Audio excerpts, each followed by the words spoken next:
NDA government వచ్చి 100 రోజులు అవుతుంది. 100 రోజుల పరిపాలన ఎలా ఉందంటే ఏం చెప్తారు? నాకైతే బాగాలేదు. ఏమన్నా ఎందుకని? ఇసుక ఫ్రీ ఇసుక అన్నారు, ఇంతవరకు లేదు. నేను యాక్చువల్గా టాపీ మేస్తుంది, వర్క్స్ లేవు, ఇసుక ఆగిపోయింది, వర్క్స్ అన్నీ ఇబ్బందిగా అయిపోయింది. వారానికి 2 రోజులు 3 రోజులు చేస్తున్నాం. దానివల్ల ఉపయోగం ఏముంది? చంద్రబాబు నాయుడు గారు మరి ఫ్రీ ఇసుకని తీసుకొచ్చారు కదా పాలసీ. ఫ్రీ ఇసుక అన్నారన్న, ఏది ఇంతవరకు అమల్లోకి రాలేదు కదా. వచ్చిందా? అమల్లోకి రాలేదుగా. అంటే మీకు మేలుకరంగా లేదంటారా? నాకైతే లేదని అనిపిస్తుంది. కాదన్నా, మరి మొన్న కొల్లు రవీంద్ర గారు కూడా చెప్పారు కదా, ఫ్రీ ఇసుక పాలసీ మేము తీసుకొచ్చాము, విడుదల చేశారు, మీరేం అందలేదని చెప్తున్నారు.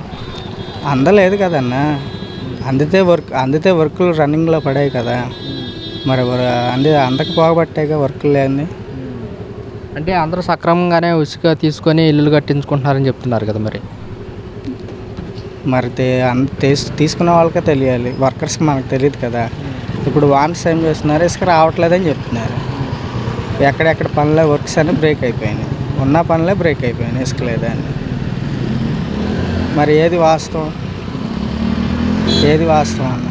ఉన్న పనులే బ్రేక్ అయిపోవడం వాస్తవమేగా. మరి ఫ్రీ ఇసుక అన్నది వాస్తవం అంటే మరి రావాలిగా.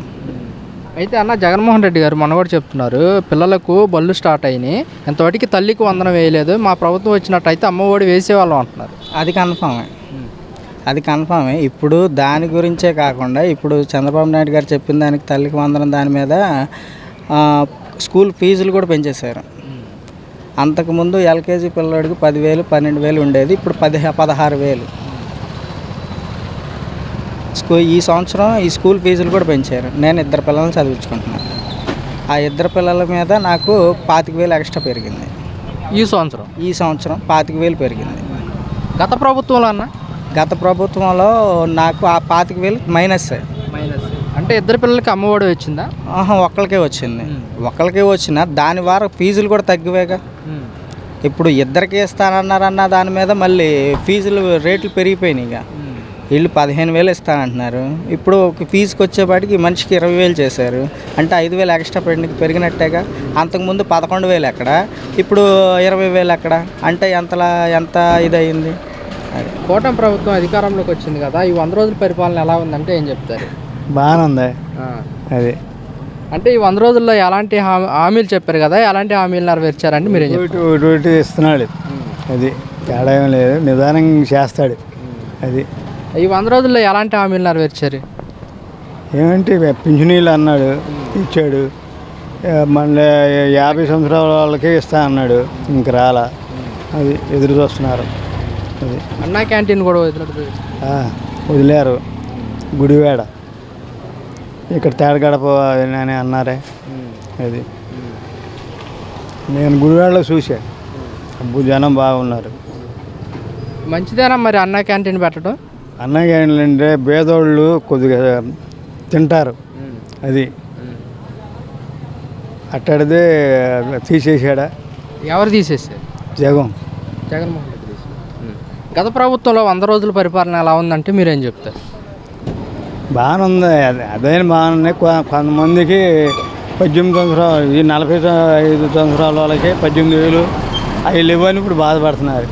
ఈ ప్రభుత్వంలో లేవని బాధపడుతున్నారా? అది మరి గత ప్రభుత్వంలో అవి ఇచ్చారండి, అందరం ఇచ్చారు. గత ప్రభుత్వంలో ఎలాంటి పథకాలు అందినాయి అంటే మీరు ఏం చెప్తారు? పథకాలంటే వీళ్ళు అమ్మబడి వాళ్ళకి ఇచ్చాడు. అది కూటమి ప్రభుత్వం అధికారంలోకి వచ్చి 100 రోజులు అవుతుంది. ఈ 100 రోజుల పరిపాలన ఎలా ఉందంటే ఏం చెప్తారు? బాగానే ఉందండి. ఈ 100 రోజుల్లో ఎలాంటి పథకాలు అమలు చేశారంటే ఏం చెప్తారన్న? ఏం చెప్పానంటే అంటే అన్నా క్యాంటీన్లు విడుదల చేశారు కదా, నేను బాగానే ఉన్నానండి. బాగానే. గత వైసీపీ ప్రభుత్వం 100 రోజుల పరిపాలన ఎలా ఉందంటే ఏం చెప్తారు? దానికి దీనికి డిఫరెంట్ ఏదైతే ఇప్పుడైతే బాగానే ఉందండి. బాగానే. రాబోయే రోజుల్లో ఎలా ఉండబోతుంది అంటారు? ఏమి చెప్ప కాలం కలవాలి కదా, ఇప్పుడే ఉంది, ఇప్పుడే అట్లా చెప్తాం. ఇప్పటికైతే ఎలా ఉందంటారు? బాగానే ఉందండి. అదే వైసీపీ వాళ్ళు ఏమంటున్నారంటే, వైసీపీ ప్రభుత్వం అధికారంలోకి వచ్చినట్టయితే అన్ని పథకాలు అమలు చేసేవాళ్ళని చెప్పేసి వైసీపీ వాళ్ళు అంటున్నారు. ఇంకా వాళ్ళు మనం ఎత్తుగా మనం ఏం మాట్లాడతామండి. ఇప్పుడైతే పర్వాలేదు. ఇప్పుడు అదే జగన్మోహన్ రెడ్డి గారు కూడా అంటున్నారు పిల్లలకే బళ్ళు మొదలైనవి ఇంతవరకు తల్లికి వందనం విడుదల చేయలేదని చెప్పేసి కూడా. ఏం చెప్పండి వాళ్ళకి ఇప్పుడైతే ఇబ్బంది లేదండి. కూటమి ప్రభుత్వం అధికారంలోకి వచ్చి 100 రోజులు అవుతుంది. 100 రోజుల పరిపాలన ఎలా ఉందంటే ఏం చెప్తారు? ఇంకేం రిజల్ట్ ఇంకా స్పీడ్గా ఏం లేదు. అంటే మరి బాగా ఇది పెట్టేసి అన్నారు అన్ని చూసిన అప్పుల్లో ఉన్నారని చెప్పారు. అన్ని లోన్లు పెట్టి మనీ ఇది లేదని చెబుతున్నారుగా, ఖజానా ఖాళీగా ఉందని చెబుతున్నారుగా. అందుకే డెవలపింగ్ లేదా అనుకుంటున్నాం. అంటే కూటమి ప్రభుత్వం వాళ్ళు అంటున్నారు ఏమంటున్నారంటే మేము వచ్చిన 100 రోజుల్లోనే అన్నా క్యాంటీన్లు ఓపెన్ చేయించాము, పెన్షన్లు పెంచామని చెప్తున్నారు కదా. అదే కొంత చేశారు, ఇంకా ఇంకా అన్నీ చేయాలి. ఇంకా కొన్ని అన్నారు అవి ఇక్కడ చేయాలి. జనాలు ఇక్కడ చేస్తారని చెప్పి వెయిట్ చేసి చూస్తున్నారు. అదే 100 రోజుల పరిపాలన వైసీపీ పరిపాలన ఎలా ఉందంటే ఏం చెప్తారు? దానికి దీనికి డిఫరెంట్. అప్పుడు కదా అట్లాగే ఉంది, ఎందుకంటే అప్పుడు కరోనా టైం కదా. కరోనా టైంలో కొద్దిగా స్పీడ్ తక్కువే అది. అప్పుడు కాడ కరోనా లేకపోతే అది ఇంకా స్పీడ్గా ఉండేదేమో. అప్పుడు కరోనా మొత్తం వలన అది స్లోగానే ఉంది అప్పుడు కాడ నాకు తెలిసి. అంటే వైసీపీ వాళ్ళు అంటున్నమాట కరోనా టైంలో కూడా మేము 100 రోజుల్లో పథకాలు అందించాము, ప్రతి వాళ్ళకి ప్రతి ఇంటికి చార్జ్ చేసాము అంటున్నారు. నిజమేనంటారా? కొంత చేశారులే, గత ఫుల్గా స్పీడ్ ఏమో అనిపించలేదు నాకు. కొంత చేశారు, అంత మటుకు ఇచ్చారంటే పర్వాలేదు. కరోనా టైంలో కూడా శాలరీస్ ఇచ్చారు, పర్వాలేదు. వాళ్ళని మరీ తప్పడటానికి ఏం లేదు, వాళ్ళ వరకు వాళ్ళు చేశారు. కూటమి ప్రభుత్వం వచ్చి 100 రోజుల పరిపాలన ఎలా ఉందంటే ఏం చెప్తారు? బాగానే ఉందండి. అంటే ఈ 100 రోజుల్లో ఎలాంటి పథకాలు అమలు చేశారు? రెండు పథకాలు ఏముంది, పింఛన్లు పెంచాడు, పింఛన్లు ఎత్తున్నాడు, రోడ్లు కూడా ఇటు కూడా మోక్షం వచ్చింది, ఇప్పుడు ఇది చేస్తున్నాడు. ఇంకేం చేసేది ఏముంది? ఇంకా అన్నా క్యాంటీన్ కూడా ఓపెన్ చేశారు, అవి బాగా రన్నింగ్లో ఉన్నాయి. ప్రస్తుతం పర్వాలేదు, బాగా చేస్తున్నాడు. గత ప్రభుత్వం వైసీపీ ప్రభుత్వంలో 100 రోజుల పరిపాలన ఎలా ఉందంటే దాని గురించి మాకు అనవసరం, మా దీని గురించి దాని గురించి ఎందుకు మనకి. ఇప్పుడు ఇది బాగా చేస్తున్నాడు. పవన్ కళ్యాణ్ గారి గురించి ఏం చెప్తారు? ఎలా ఉంది ఆయన పరిపాలన? ఆయన పర్వాలేదు, బాగా చేస్తున్నాడు. రాబోయే రోజుల్లో ఎలా ఉండబోతుంది అంటారు? మళ్ళీ తెలుగుదేశం అవుతుంది. మళ్ళీ తెలుగుదేశం ఏంటి అంత నమ్మకంగా 100 రోజుల పరిపాలనలోనే? జాతర చేస్తాడు కాబట్టి. వైసీపీ వాళ్ళు అంటున్నారు మా ప్రభుత్వం అధికారంలోకి వచ్చినట్లయితే పిల్లలకు అమ్మఒడి వేసేవాళ్ళము, వీళ్ళు ఇంతవరకు తల్లికి వందనం అమలు చేయలేదని చెప్తారు. లేదు, అక్కడ డబ్బేది వేయటానికి డబ్బే లేదు కదా. అది ఏమైనా వస్తే వేస్తాడు. ఇదే చంద్రబాబు నాయుడు గారు కూడా చెప్పడం జరిగింది అసెంబ్లీలో, నాకు ఈ సూపర్ 6 పథకాలు చూస్తుంటే భయం వేస్తుంది అన్నారు. ఎవరికి? చంద్రబాబు నాయుడు. ఎందుకు భయం వస్తాయి? నిధులు వస్తే ఖర్చు పెడతాడు. అయితే దీనికి వైసీపీ వాళ్ళు ఏమంటున్నారంటే అమలు చేయలేని హామీలు ఇచ్చేసి ఇప్పుడు భయం వేస్తుందంటే. చూడండి, ఒకటి వస్తున్నాయిగా. అది మరి వైసీపీ వాళ్ళు ఇలా వ్యాఖ్యలు చేయడం ఎంతవరకు కరెక్ట్ అంటారు? ఇక వాళ్ళ ఇష్టం, అది మనం ఏం చేస్తాం.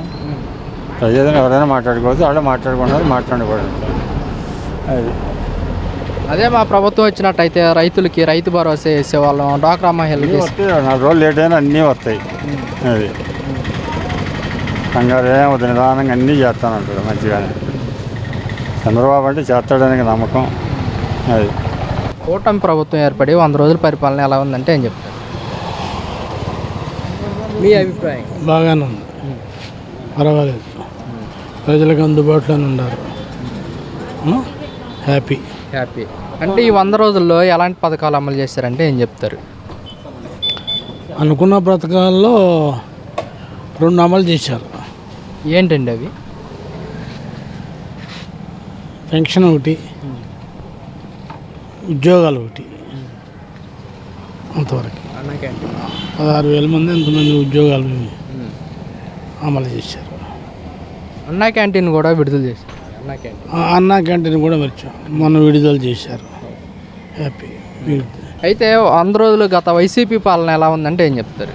వైసీపీ పాలనలో ఆ పాలన వేరు, ఈ పాలన వేరు. ఈ అనుభవం గల పాలన, అనుభవంతో ఉన్న ఆయన 15 ఏళ్ళు 14 ఏళ్ళు చేశాడు చంద్రబాబు గారు. ఈ అనుభవం వేరు, ఆయన అనుభవం తక్కువ. ముఖ్యమంత్రే కాదని అంటలా, ఆయన కూడా బాగానే చేశాడు, ఆయన పరిధిలో ఆయన చేశాడు. అంటే వైసీపీ వాళ్ళు ఏమంటున్నారంటే కరోనా టైంలో కూడా 100 రోజుల్లో మేము ప్రతి ఒక్కరికి ఇంటికి పథకాలు పంపించామంటున్నారు. ఎవరు? వైసీపీ వాళ్ళు మేము అమెరికాలో ఉన్నప్పుడు. అమెరికాలో ఉన్నారు. అంటే వైసీపీ వాళ్ళు ఏమంటున్నారంటే మొన్న జగన్మోహన్ రెడ్డి గారు కూడా అన్నారు, అదే మా ప్రభుత్వం అధికారంలోకి వచ్చినట్లయితే పిల్లలకి అమ్మఒడి వేసే వాళ్ళని వీళ్ళకి తల్లికి వందనం ఇంతవరకు విడుదల చేయలేదంటున్నారు. అవి జరిగినాయి కొన్ని, అమ్మఒడి నాన్నఒడి అన్నీ జరిగినాయి. కొంచెం ఈ విద్యార్థులకు కూడా బాగానే చేశాడు, ఆయన పరిధిలో పర్వాలేదు. కానీ ఈయన సీనియర్, ఆయన మీద అనుభవం గల ఆయన, చేయగల సమర్థుడు. అంటే మా ప్రభుత్వం అధికారంలోకి వచ్చినట్లయితే అమ్మఒడి కానివ్వండి, చేయూత కానివ్వండి, రైతు భరోసా కానివ్వండి ఇచ్చేవాళ్ళం అని చెప్తున్నారు కదా వైసీపీ వాళ్ళు. ఆయన ఉండమట్టుకు ఇచ్చారు, ఆయన ఇవ్వకుండా మళ్ళా రైతులకు రావాల్సినవి ఇచ్చారు, పిల్లలకి చదువులకి ల్యాప్టాప్లు అండి, మరి శివాలయాలు కొన్ని దేవాలయాలు కట్టించాడు, కనకదుర్గం వృద్ధి చేశాడు కొంతవరకు, పర్వాలేదు.